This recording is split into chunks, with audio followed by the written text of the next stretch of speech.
বহুদিন হয় একটি বিচারের জন্য থানা আদালত ঘুরছেন কক্সবাজারের উখিয়ার সাবেক ছাত্রদল নেতা জাহাঙ্গীর আলম মোর্শেদ। জুলাই আন্দোলনে অংশ নেওয়া উখিয়া কলেজের এই সাবেক সাধারণ সম্পাদক 2 বছর ধরে তার সর্বনাশকারীদের বিচারের কাঠগড়ায় দাঁড় করাতে পারেননি।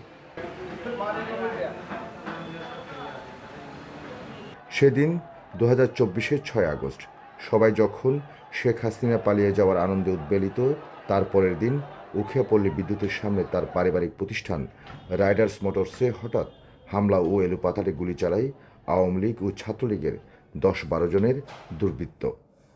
পরে দোকানে আগুন ধরিয়ে দিয়ে পালিয়ে যায় সশস্ত্র দল।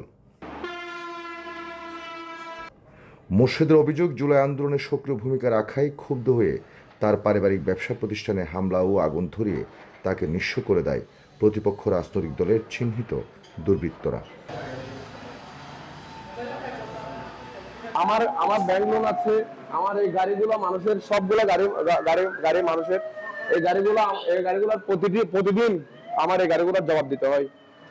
আমার এই দোকান এখনো পর্যন্ত এইরকম অক্ষত অবস্থায় আছে।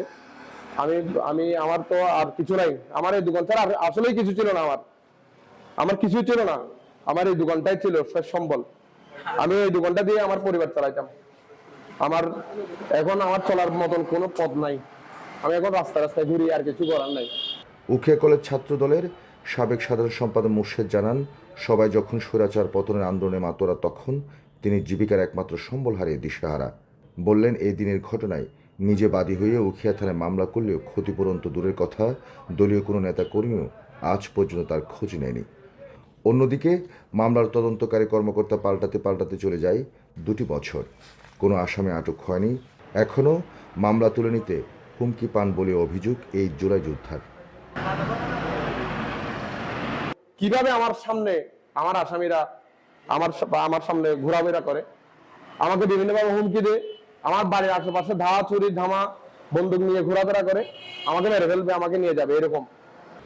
জাহাঙ্গীর মোর্শেদের ব্যবসা প্রতিষ্ঠান রাইডার্স মোটরসের 17টি নতুন মোটরসাইকেল সহ পুরো দোকানের মালামাল পুড়ে যেতে দেখেছেন পাশের আবু হেনা সহ বেশ কয়েকজন। তারা জানালেন, হঠাৎ করে আওয়ামী সমর্থিত দুর্বৃত্তদের একটি দল এসে হত্যার উদ্দেশ্যে এলোপাতাড়ি গুলি করে অতর্কিত হামলা চালায় এবং দোকান লুটপাট করার পর দোকানে আগুন ধরিয়ে দেয়। চোখের পলকে আগুন চারদিকে ছড়িয়ে পড়লে মুহূর্তে সব শেষ হয়ে যায়। কিন্তু ইক্কের এক বাহিনী আছে, দুই বাহিনী আছে। ইক্কের নয়, কিন্তু ইক্কের কোন আছে। এটা দা ছুরি দেখে রোডে গাড়ির মধ্যে আছে, কিন্তু এর ভিতরে তাই আসি আয় না পরে। এটা অঞ্চলের প্রচুর অঞ্চলের দুনিয়ার মধ্যে তার একমাত্র অবলম্বন। এটা নিঃস্ব করে দিছে।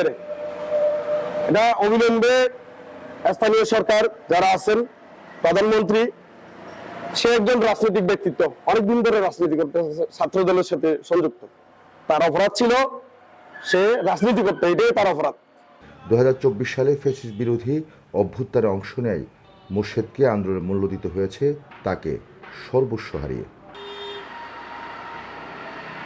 পরিবার নিয়ে নিঃস্ব পথে বসা এক মানুষ মোর্শেদ। 2টি দোকানে পুড়ে যাওয়া মালামালের ক্ষতিপূরণ এবং মামলার আসামিরা দ্রুত আইনের আওতায় আসবে, এই একটি মাত্র প্রত্যাশায় প্রতিদিন প্রহর গুনছেন এই ছাত্রদল নেতা ও জুলাই যোদ্ধা। কামরুল ইসলাম মিন্টু, 71, কক্সবাজার।